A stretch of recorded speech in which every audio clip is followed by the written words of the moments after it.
Hi guys, today I'm gonna explain about the SRAM and DRAM. First, I will tell you about the RAM. The RAM is means the random access memory. And the RAM is the temporary memory in computer. So if we the power off to RAM, the data in the RAM will be completely deleted. So we have to know this characteristic. And now I'm gonna explain the SRAM operation principle and DRAM operation principle. First is the SRAM. This is the SRAM and looks like this. So SRAM consists with the six transistor.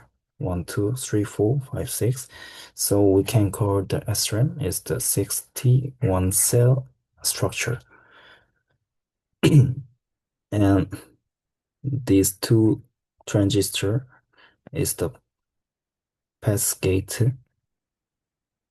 and we can use this transistor like inverter like this. So we can use the SRAM. So if we can control the pass gate to apply the voltage in word line, and if the data in bit by line and bit line. So if the data in the bit by line or bit line come came in, we can control the word line bias. So we can control the cascade by apply the word line but apply word line voltage. So if the data can come here, if the data came here, we can trap the data by the word line voltage. So if the cascade closed, the data will be trapped in this inverter. So this structure can be redrawn like this. So is the is this is the feedback system. So the data is stored in this four transistor. This is the operation of the SRAM structure. And next is the DRAM. DRAM. It looks like the simple between the SRAM.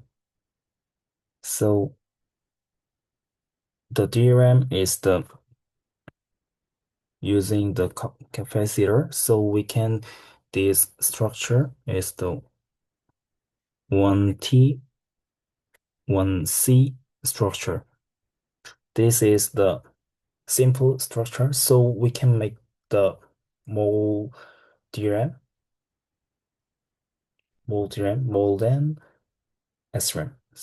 So the DRAM structure, the DRAM operation principle is the using the capacitor. If we apply the word line voltage, the data in bit line can be come here and stored in capacitor. So and after the store the data in cap, we can check the data is is in cap or not in cap. So we can call so we can check the if the data in cap by using word line bias. So if the data in the cap, the bit line data will be flowed, and if the data doesn't in the cap, the binline data will be stored.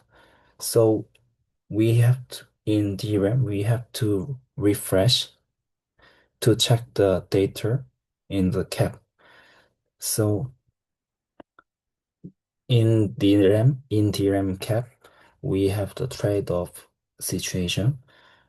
That is if we check the data in capacitor, we have to refresh, but the refresh operating have the power.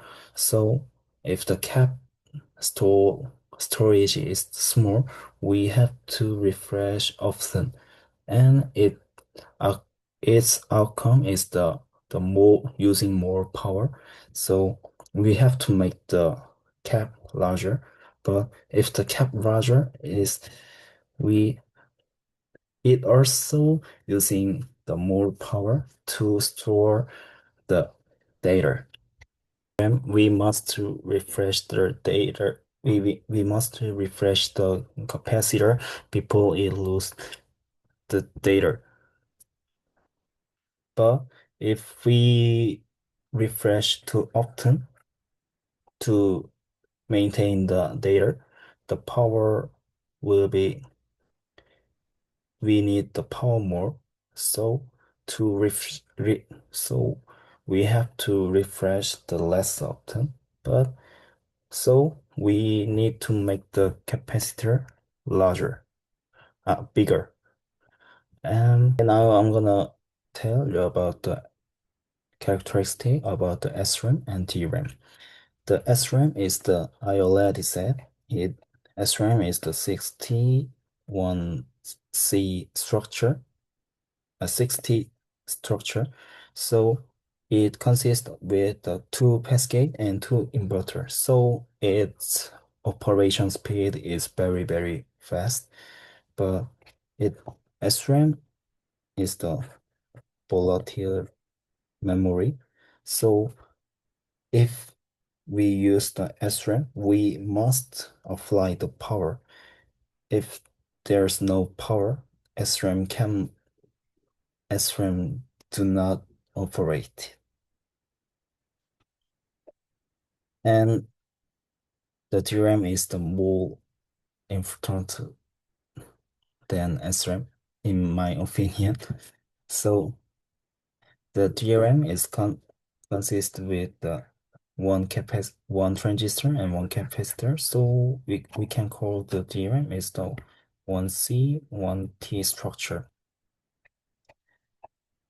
The the operation speed in DRAM is slower than SRAM because we have to charge the capacitor. And also in DRAM, DRAM also is the RAM. So if there's no power in DRAM, the operation does not exist. So we and then the capacitor characteristic is the charging and discharging. So we have to refresh, we need the refresh power on DRAM. This is the characteristic of the DRAM.